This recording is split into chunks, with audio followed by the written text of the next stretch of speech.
Hi traders, welcome back. Hope you're having a good week. So this is day 4 of a 7-day traveling trader trek. All right, started in New Jersey, flew into Denver, Colorado, then hopped on to Albuquerque, New Mexico, and then took Amtrak Southwest Chief rail into Los Angeles, California. Here I am about 18 miles south in Long Beach, California, staying at the beautiful Hyatt Regency. Really, really nice place. Highly recommend it. In 4 hours from now, I'm heading over to the port, hopping on the Discovery Princess for a 5-day, 4-night repositioning cruise from Los Angeles.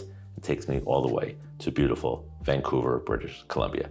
Really cool stuff. But what I want to show you today is how I adjust into the traveling trader lifestyle. I know many of you work full-time or have jobs or other responsibilities, and you can't always be at the screens. Traveling and trading, none different. So how do I overcome that? Well, let me give you a glimpse of some of the trades I made while on the Southwest Chief. All right, a lot of issues there. Traveling, overnight, delays, the Wi-Fi, especially in the desert. Let me show you how I overcame them, the size I had to adjust with, and ultimately my results. And maybe they just might have paid for that Discovery Princess cruise I'm heading to in a few hours. Let's take a look at some of the trades I made and let me know what you think. Hey, and before I show you the trades, click on the link below. I'll give you a copy of my cheat sheet that I use while I'm on the road to help me travel and trade and make sure I adjust my risk properly to make sure I stay out of trouble and at the same time seek to be profitable at the end of the journey. Okay, so what we're looking at is a chart of the S&P 500 ES minis for April 25th, if you want to look at your own charts. And it's a 5-minute chart, and it's around 9 a.m. Eastern, 7 a.m. when I took the trade. I was in Mountain Time. Interesting quirk about traveling as well is I actually went into the Pacific Coast time during this trip, about in between trades. So it's kind of really weird trying to track what was going on, but that's okay. You have the trade journal timestamp, from your broker. I could always look at that later. So basically what I'm looking for here is you have this sort of run up and then you go into the sort of balanced state. And you see this right here? Again, I'm not looking at a chart when I'm on the train, just looking at price action, having my breakfast, whatever, relaxing.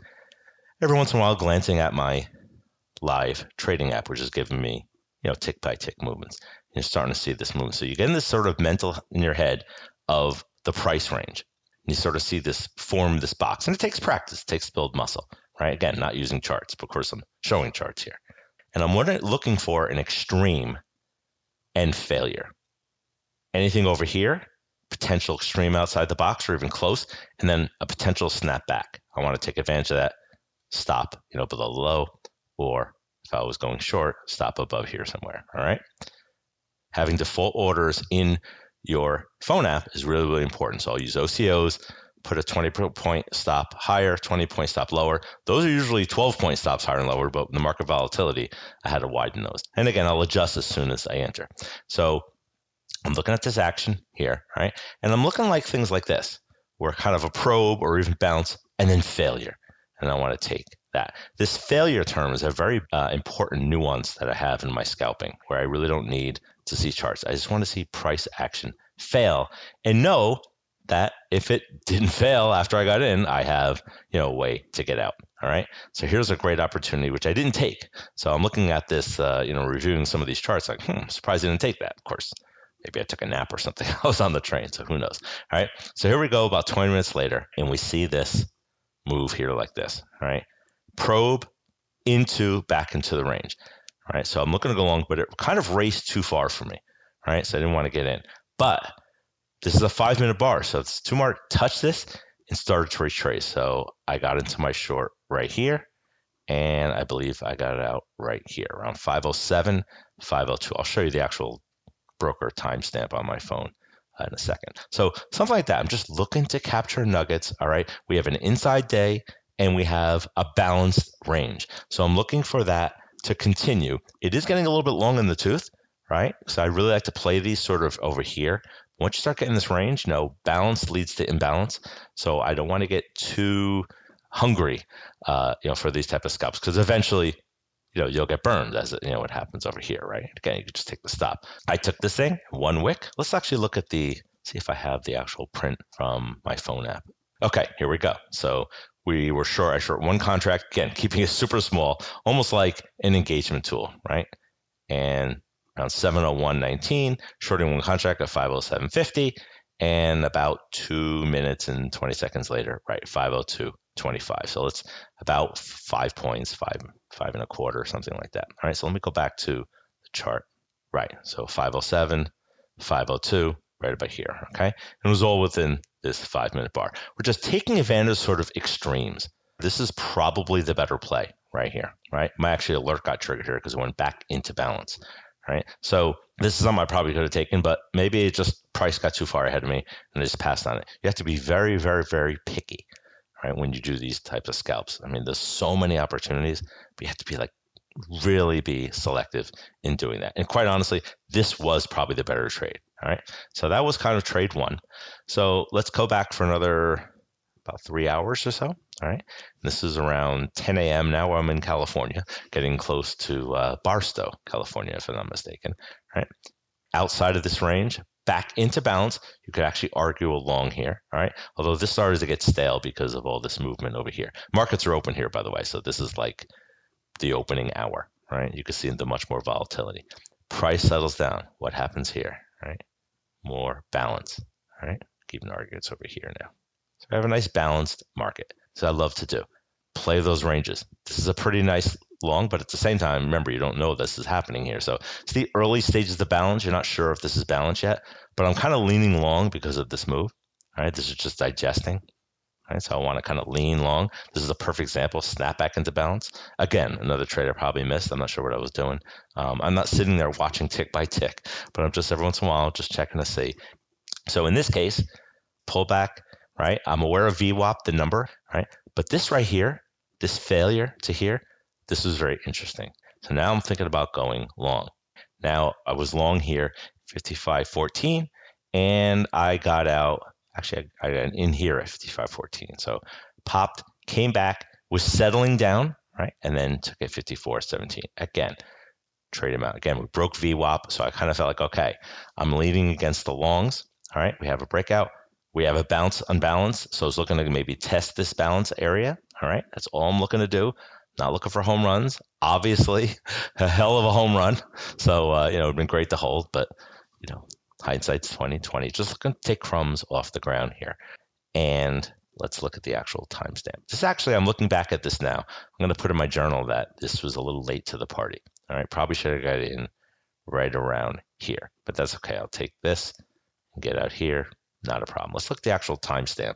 Okay, so 55.14, right, 87, and this was a 4-minute trade, 5.14, and then 55.17.50 again. So 350, one contract. Notice I'm keeping this super small. So that's trade number 2, right? And I believe the third trade, let's go back to the chart. All right, so we have a pop. All right, so now we clearly have a trend. We're breaking these, and you have a nice long trend day. And you're looking for a continuation. So after this big green bar, you're looking for a little bit of digestion, right? Upwards movement, digestion, little pullback, right? Bars like this, and then boom, I want to take advantage. And I got in right here, I believe. Actually, it was right here, right in this bar right here. Okay. So, and I took it for, I believe it was like 2.5 points. So I'm right over here. Okay. Just scalping. All right. Trying to get some nugs. I know I'm sort of way outside of sort of my comfort zone because I would have had to put my stop over here. And, that's a little too much. I mean, we're talking about, 13 points, something like that. And on a scalp, I'm just looking to get 2 or 3 points.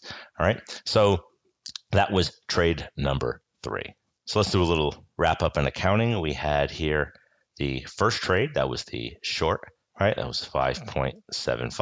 I could do the math right. All right, and this one here was 5.14, 5.17. So that was plus, was it 350? And then I had that straggler, that last one, that quick scalp, which looking back, probably wasn't worth the risk reward. So all 3 of these, I'm sort of questioning my accuracy, but again, you're sort of limited. You're using one contract, and you're just trying to get as much meat off the bone based on what the tools that you have.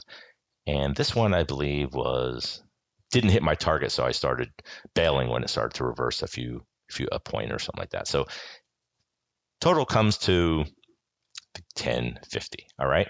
And at $50 a point, you do the math, was it about 525, something like that. Actually, I'll show you the actual snapshot of the app. Right. And here we go right here. Okay, 537.50. That makes sense. Now, what's interesting is the amount of the actual cruise fare, 538. So 537.50, 538. So it's about 50 cents shy of paying for my base fare cruise on the Amtrak Southwest Chief. So pretty cool there. That's pretty much how you travel and trade. I always don't try to look at P&L, but I do admit I kind of break my rules, and sometimes I'm looking to, pay for my trip or pay for a portion of the trip, in that regard. So again, it all worked out. Doesn't always happen, but in this case, it worked out perfectly. So I hope you got a glimpse of some of the trades that I made while I was on the Southwest Chief. I think one of the takeaways I want to make sure you understand is that simplicity is a beautiful thing. You don't need all the tools in your arsenal. Granted, some of the strategies may not be appropriate because you do need some of those internal indicators that I've talked about in other videos. But for something like this, and you keep size small, you could do some damage. And in this case, it surely worked out. All right, I hope you enjoyed it. Any questions, be sure to click on the link below and make sure you get your copy of that cheat sheet that I talked about. All right, hope you enjoyed this, and we'll see you next time.